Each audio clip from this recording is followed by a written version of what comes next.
배상책임보험 접수를 받고 보험사와 합의를 앞두고 있는데 손해사정사를 꼭 선임해야 될까요?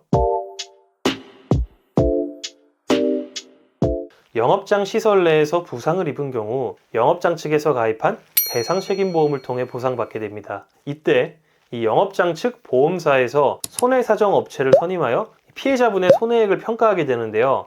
아무래도 보험사에서 지정한 업체다 보니 뭔가 보상금을 적게 해줄 것 같아서 이 걱정인 분들이 많으실 텐데요. 오늘은 배상책임보험 합의 시 개별적으로 이 손해사정사를 선임해야 되는 이유에 대해서 말씀드리겠습니다.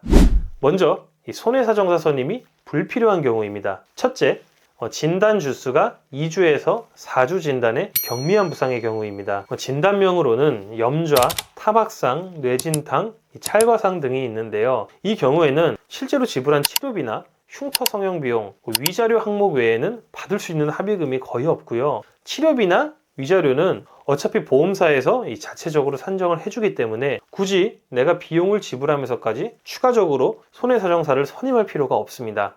그리고 둘째, 영업장 측의 책임 여부가 불분명한 경우입니다. 배상책임보험은 가해자 측에 과실 책임이 발생하는 경우에 한하여 보상이 가능한 보험인데요. 만약 영업장 측에 이 시설물의 하자나 관리상 책임이 없는 경우에는 배상책임보험이 아닌 군해치료비라는 이 특약을 통해 보상받게 되고요. 군해치료비 특약은 보상한도 내에서 실제로 발생한 치료비만 지급하기 때문에 굳이 전문가를 선임하여 진행할 필요가 없습니다. 다음으로 배상책임보험 합의 시 손해사정사 선임이 반드시 필요한 경우에 대해서 말씀드리겠습니다. 바로 골절이나 인대파열 진단으로 수술한 경우인데요. 대표적인 진단명으로는 발목 경골, 비골골절, 삼복사골절, 전거비 인대파열, 손목 요골골절, 무릎 슬개골골절, 어깨 쇄골골절, 척추 압박골절 등이 있는데요. 이렇게 큰 부상을 입은 경우 단순히 치료비나 위자료만 받고 끝나는 게 아니라 향후 발생 가능한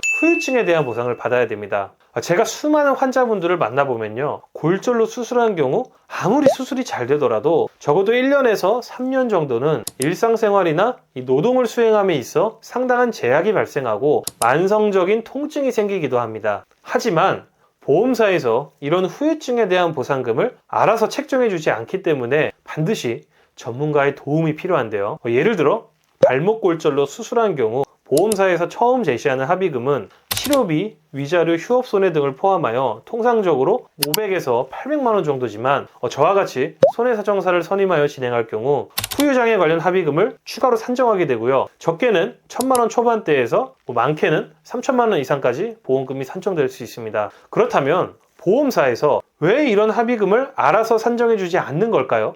단순히 보험사가 못돼서 그런 건가요? 그건 아닙니다. 우리가 손해배상을 청구할 때는 그 손해를 청구하는 자가 직접 모든 입증을 해야 되는데요. 후유증 관련 합의금을 청구하기 위해서는 후유장애 진단서를 통해 입증해야 되지만 일반적으로 이 사고 피해자분들이 후유장애 진단을 통해 입증을 하는 것이 굉장히 어려운 일이기 때문입니다. 따라서 이런 부분을 손해사정사의 도움을 받아 진행할 수 있고요. 결론적으로 보험사에서 알아서 챙겨주지 않은 합의금을 추가로 받을 수 있게 됩니다.